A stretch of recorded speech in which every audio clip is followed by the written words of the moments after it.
మీకు తెలియదు కదా. ఇట్రా, నువ్వు మా డాడీ. అడుగు, న్యూ ఇయర్ పార్టీకి ఎందుకు వెళ్తున్నావు అని అడుగు.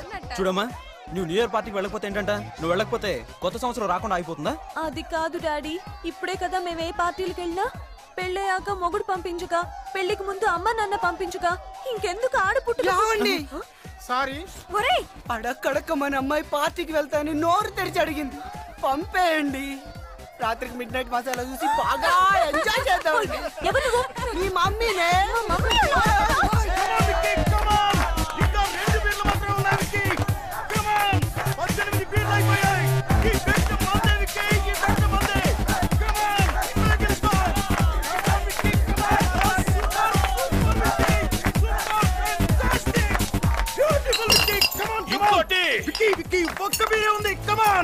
ఈ బెట్ మందే వికే, ఈ బెట్ మందే. కమాన్ కమాన్ కమాన్ కమాన్.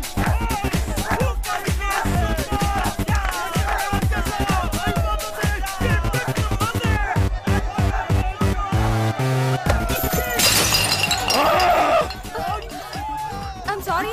మనం ఈ బెట్ ఓడిపోయాం.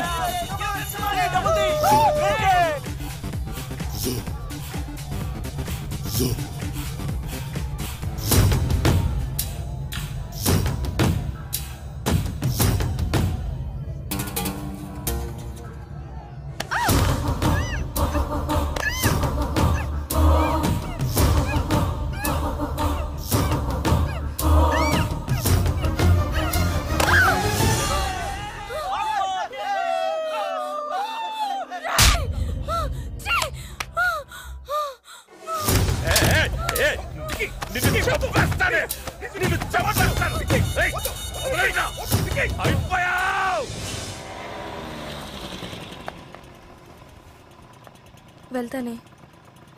జ్యోతి, ఇంట్లో వాళ్ళకి ఏం చెప్పకు. జరిగిందంతా మర్చిపో. రేపటి నుంచి మళ్ళీ మన స్టడీస్, మన life. Okay, relax, take care.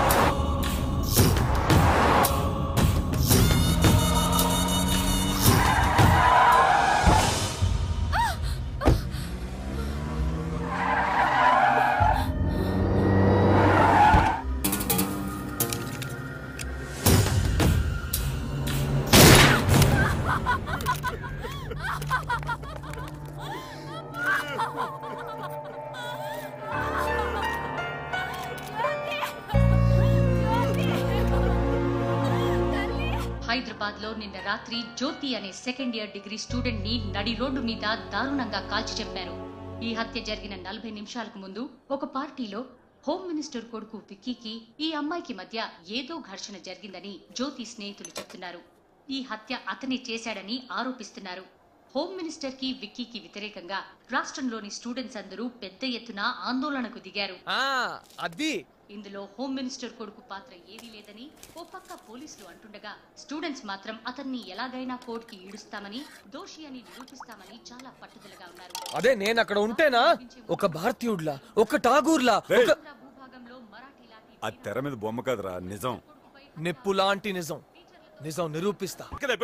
ఇప్పుడు ఆయనకి నేను ఏమని సమాధానం చెప్పుకోవాలా? మా మేనల్లుడు ఇంట్లో ఖాళీగా పడి నోట్లు లెక్కెడతాడో, ఆడికి ఏదో చైర్మన్ పదవి ఇస్తే 4 నోట్లు సంపాదించుకుంటాడని చెప్పమనతా.